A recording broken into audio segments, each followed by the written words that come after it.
It is anime time 3516। Last episode में हमने देखा था कि योओ ने अपनी पुराने दुश्मन वन किंग को मार दिया था और वो प्रिंसेस उयू के पास चला गया था। देन हेवन सालोइंग के एपिसोड 12 के स्टार्टिंग से हम देखते हैं कि जब योओ उयू के पास जाता है तब उयू पूछता है कि आपको मुझसे कोई काम था।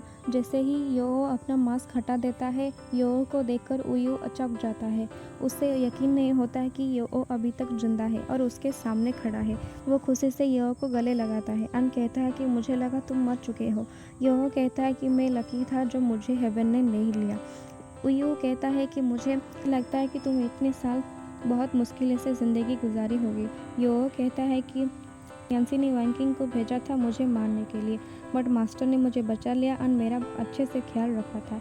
और कुछ घटिया लोग थे जो हमें मजबूर कर रहे थे कि हम उनके घटिया रूल को माने। अब मैं उन लोगों को नहीं छोड़ूंगा।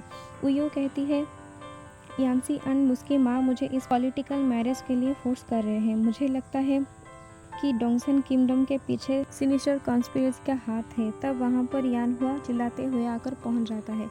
ये सुनते ही योओ एंड उयू ऐसे रिएक्ट करते हैं जैसे वो दोनों एक दूसरे को पहले से कभी नहीं जानते हुए। योओ को देखकर यानहुआ कहता है कि इमोर्टल आप यहाँ पर क्या कर रहे हैं। उयू कहती है कि जब मैं पहले से वापस जा रहा था तब एक डेमन स्नेक ने मुझ पर अटैक किया था और वहाँ पर इमोर्टल सॉन ने मुझे बचा लिया था, इसलिए उनका शुक्रिया अदा करने के लिए मैं उन्हें पैलेस में बुलाया है। यानहुआ सोचता है कि क्या ये लड़की सॉन दाओजी को इम्प्रेस करना चाहती है ताकि वो मैरिज से बच सके। मैं ऐसा होने नहीं दूंगा। ये सोचने के बाद वो कहता है कि हाँ, मैं भी डेमन स्नेक के बारे में सुना था और मैंने बहुत सारे सिपाहियों को रखा था कि वो आपके प्रोटेक्ट कर सके। उसके बाद उयू कुछ कहना चाहता है लेकिन यानहुआ उसे खींच कर कहता है कि तुमने घोस्ट प्रिंसेस एंड किंग जिस्यू के बारे में सुना ही होगा।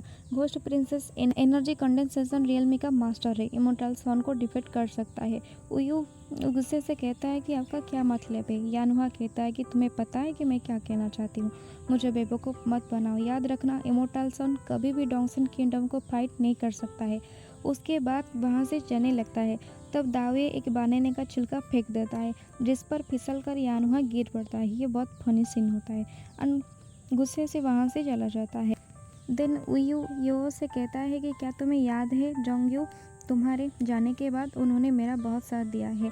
शायद वो अभी किसी प्रॉब्लम में फंस चुके हैं, इसलिए तुम्हें उनका मदद करना होगा। अपनी हेयर पिन देकर उसे भेज देता है और उयू वहाँ से चला जाता है। नेक्स्ट सीन चेंज हो चुका है। हम देखते हैं कि गार्डियन इमोर्टल यांसी से पूछते हैं कि क्या सब कुछ तैयारी हो चुका है। यांसी कहती है कि अगर सब कुछ अच्छा चलता है तो हम सही समय पर आगे बढ़ेंगे। यानचन कहता है कि वन किंग को सॉन दाओजी ने मार दिया है। तब यानहुआ भागते हुए आता है और कहता है कि मैंने अभी अभी उयू के प्लेस से वापस आया हूँ। मैंने देखा कि सॉन दाओजी भी वहाँ पर थे और मैंने ये भी देखा कि वो दोनों साथ में हंस रहे थे, बातें कर रहे थे और बहुत सारे एंजॉय कर रहे थे। यानचन कहता है कि उनका तो कोई भी संबंध नहीं है, फिर भी वो दोस्त कैसे बन सकते हैं। यानहुआ कहता है कि मुझे कैसे पता कि वो लोग दोस्त कैसे बन सकते हैं।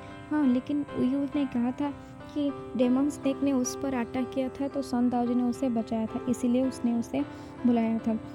यानचन कहता है कि क्या तुम्हें अभी भी लगता है कि हम किंग जिस्यू के 200,000 सीट अप्स पा सकेंगे। यानहुआ कहता है कि मैंने उयू को धमकी देकर आया हूँ ताकि वो हमारे खिलाफ ना रह सके। यानचन कहता है कि योओ शायद नहीं करेगा, लेकिन सॉन दाओजी वो तो यह कर सकते हैं ना। यानहुआ यांसे से कहती है कि क्या आपको लगता है कि उयू सॉन दाओजी के साथ मिलकर मैरिज खराब कर देगा। यांसी कहता है कि उयू लोगों को जीतने में एक अलग ही स्किल है। उयू सॉन दाओजी को किंग जिस्यू के घोस्ट कल्टीवेशन के खिलाफ कर देगा। यानहुआ कहता है कि अगर ऐसा हुआ तो हम प्रॉब्लम में फंस सकते हैं। यांसी अब 2 चमचे को बुलाता है योओ को मारने के लिए। जैसे ही वो लोग चले जाते हैं तब सीन चेंज हो चुका है। अब सीन आ चुका है जोंगयू पर। जोंगयू अब दुश्मनों के जाल में फंस चुका है। तब योओ वहाँ पर आ जाता है। योओ को देखकर वो पूछता है आप यहाँ क्या कर रहे हैं। तब योओ उस हेयर पिन को जोंगयू को दिखा देता है। जैसे ही वो हेयर पिन देखता है वो समझ आता है कि ये हेयर पिन उयू के है। अब उयू पर यांसी के चमचे अटैक कर देते हैं। जैसे ही अटैक कर देते हैं योओ भी छोड़ने वाला नहीं है, वो भी अटैक कर देता है। अब एक फाइट सीन स्टार्ट हो जाता है। एक चमचे के साथ योओ फाइट करता है और दूसरे चमचे के साथ जोंगयू फाइट करता है। फाइट के बीच में दरवाजे के बाहर से एक लड़के की आवाज़ सुनाई देती है जो कहती है कि अंदर क्या चल रहा है। बाहर से ही कोई कहता है कि अंदर शायद फाइट चल रही है। अब लड़की गुस्से में आकर उस दरवाजे को तोड़ देता है। उस लड़की का नाम मिस जीन होता है।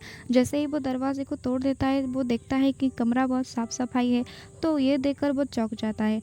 And here is end of episode 12। Stay with me. Okay, thank you.